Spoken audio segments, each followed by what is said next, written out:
Crazy Willie's Telescope Emporium, we've got it all! More aperture, more features, and more telescopes at prices that won't be beat. Why settle for one when you can upgrade to all of this?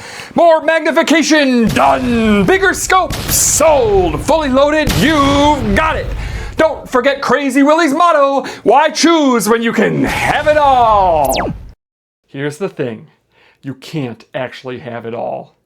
Buying the telescope is the easy part, but getting one you'll actually use is where people get it wrong, and it has nothing to do with the telescope. Every year, people spend hundreds, sometimes thousands of dollars on something they use maybe once and then simply give away. Here's what nobody tells them ahead of time. They weren't choosing the wrong telescope, they were choosing the wrong experience. And that mistake is why so many telescopes never make it past the first night. I've been the president of my local astronomy club for the last 6 years, and we get regular calls from people who bought a telescope, never used it, and then ask us to give it away. I'm not talking about cheap stuff either. We had someone donate a Celestron 8-inch Schmidt Cass on a fully go-to fork mount. Brand new, still in the box, and never had first light. That's a several $1,000 instrument. Nobody drops that kind of money intending to simply give it away. Something happened between the moment that they clicked buy and the moment that they picked up the phone to call me. We call it scope creep, and it's one of the most reliable paths to a telescope that ends up living in its box.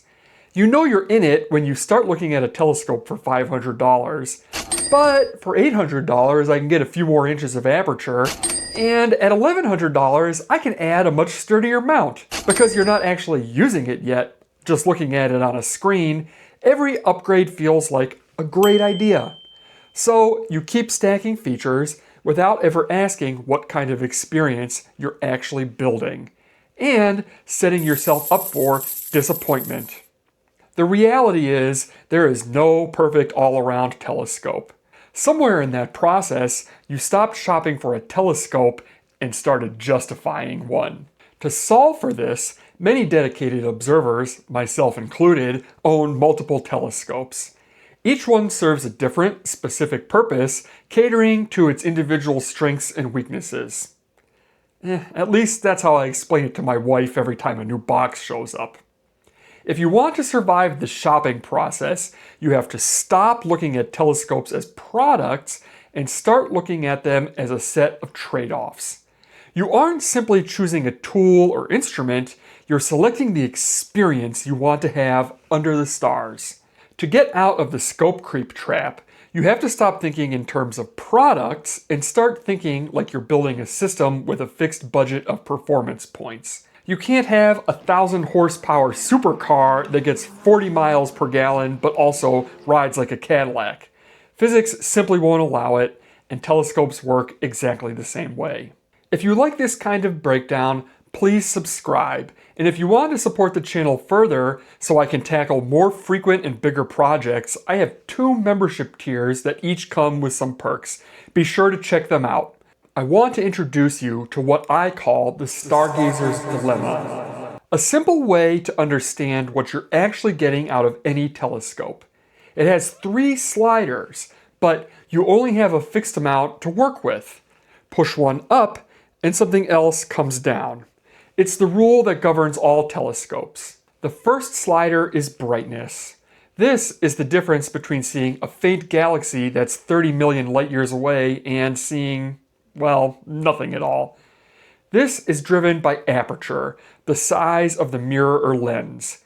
If you want to see deep sky objects, this slider needs to be high, but every point you put into brightness usually takes a point away from somewhere else. The second slider is field of view.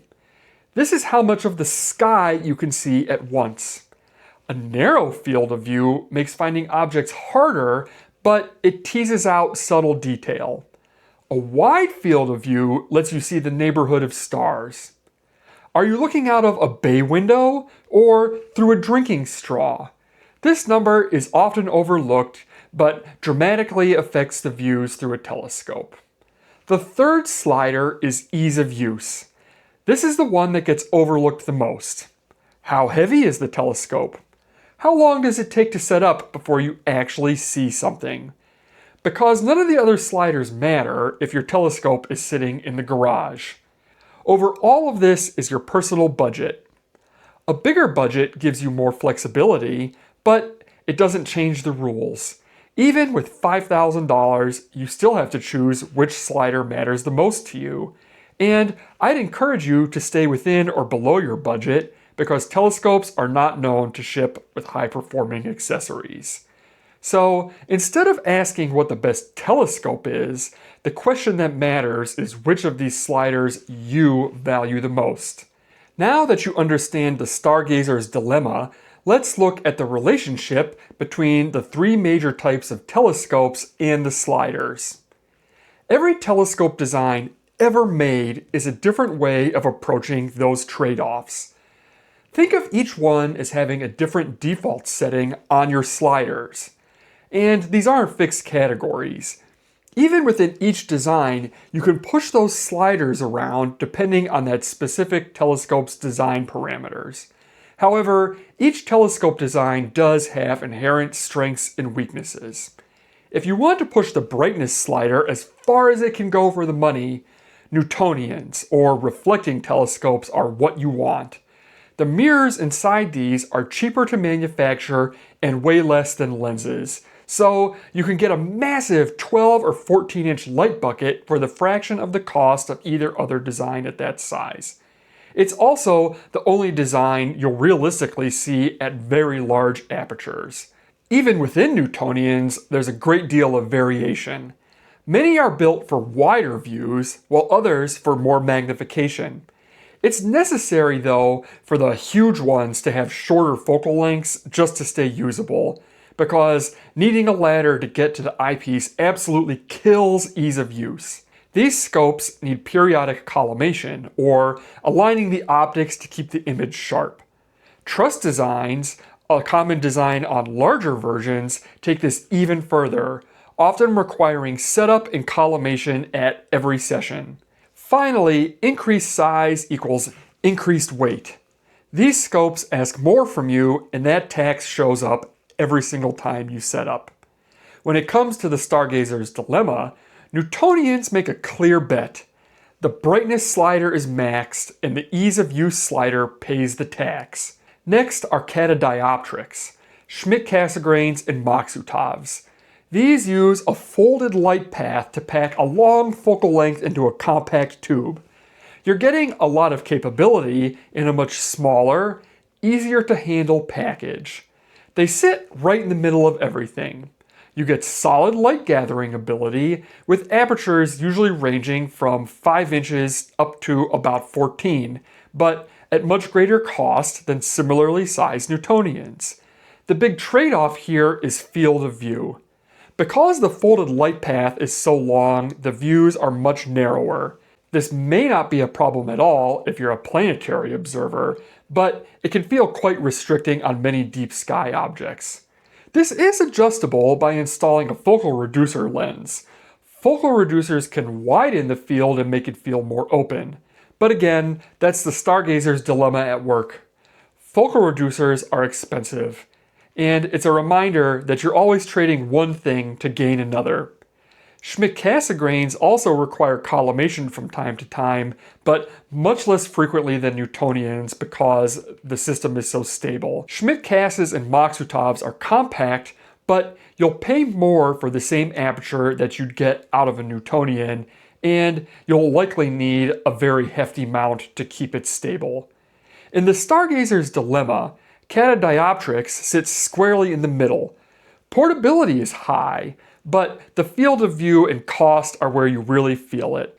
You're not buying a design, you're choosing how far you want to push each slider within it. Finally, there are refractors. These are the classic spyglass design. If you value ease of use and tack-sharp views, these are incredibly appealing. Refractors have a huge range of designs. A short tube refractor gives you those sweeping window-like views of the sky, whereas longer focal length versions trade some of that wide field for sharper, more controlled views. Refractors are the most simple telescope design. You take it outside, point it at something, and it works. The biggest trade-off here, though, is brightness. Large glass lenses are expensive and heavy. That's why you rarely see refractors larger than around 6 inches. Beyond that, they become massive, awkward, and extremely expensive. There is also a small ease of use penalty with long refractors because when they point high in the sky, the eyepiece can end up near the ground and you're literally kneeling to get a view. If you want grab-and-go convenience, you accept a smaller aperture. For refractors, the dilemma plays out simply. Ease of use is high, but brightness is the price you pay. Now you've picked your optics, but that's only half the battle. You can have the best optics in the world, but they're totally useless if they're sitting on a foundation that shakes or takes forever to set up. This is where the ease of use slider gets tested for real. Let's talk about mounts. There are 2 main ways telescopes are supported, and this is where many beginners break their ease of use slider. The first is what most people picture, a classic tripod. But tripods can be sensitive. You're managing height, balance, and stability. On many setups, just touching the focus knob can make the image shake for several seconds. The alternative is a low base design, what I like to call Lazy Susan style, where the telescope sits in a stable cradle directly on the ground. This is like a Dobsonian telescope. With these, there's almost no setup. You set it down and you're observing. It's one of the simplest, most stable setups you can have. However, they can get quite bulky. When it comes to your foundation, the Lazy Susan wins on stability and ease of use, but the tripod wins on portability. Then there's how the mount actually moves. Alt-azimuth is the simplest. Just up and down, left and right. Completely intuitive. If the object is up and to the right, you move up and to the right. The alternative is an equatorial mount, and they work completely differently. These are designed to follow the rotation of the Earth. Once they're set up, you can track objects very smoothly in a single motion. But there's a tax associated with them. They require balancing, leveling, heavy counterweights, and polar alignment. This means you need to find the North Star and align the mount to it before you even start for the evening. For many beginners, this is the point where fun starts to feel like work. I personally use equatorial mounts quite a bit because I appreciate their precision and accuracy, but I'm also usually the last one set up and observing amongst my friends. On tracking precision, the equatorial mount wins hands down, but if setup speed matters to you, alt-azimuth is absolutely the way to go. If the mount is the brawn, now you have to choose the brain. Do you want to find things for yourself, or do you want the telescope to help? Manual systems are the simplest and the cheapest. You move the telescope yourself and learn the sky along the way. It's rewarding, but it takes a lot of effort, and it can be frustrating in light-polluted skies where you lose all your pointer stars and signposts. Alternatively, go-to systems are fully computerized and motorized. You align them, select an object, and the telescope finds and tracks it for you. There can sometimes be a stigma from a purist perspective that beginners should always opt for manual telescopes in order to learn the sky. For me personally, observing time comes at a premium. Go-to can be the difference between seeing 5 objects in a short session or 20, and I prefer to maximize my observing sessions. In the middle, you have push-to systems. This telescope tells you where to go, but you still move it yourself.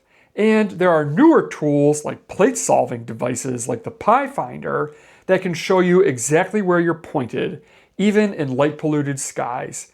It's a smart manual approach that bridges the gap between manual and go-to. The trade-off here is cost, complexity, power requirements, and ultimately just more things that can go wrong, leaving you cursing up a storm in the dark. For simplicity and cost, manual wins. But if objects seen per session is your priority, go-to is the clear choice. So here's the reality. You're not looking for the best specs, you're looking for the combination of optics, mount, and control system that matches the experience that you want to have. Every choice you make is the Stargazer's dilemma playing out in real time. There is no wrong answer here, only a set of trade-offs that you choose. With this information, you can now evaluate whether any telescope on the market will deliver the experience that you want. And I think that is very empowering. That Celestron Schmidt Cassegrain didn't end up back in its box because it was a bad telescope. It was one of the best. It ended up there because nobody told its owner about the Stargazer's dilemma. This summer, I'm building a complete beginner's guide to getting started in astronomy with telescopes, starting here with choosing and buying a telescope, and then teaching you all there is to know about using it. Every step on camera. If you want to follow along, subscribe so you don't miss any of it. This is Trevor from Night Sky Voyager. I'll see you in the next one.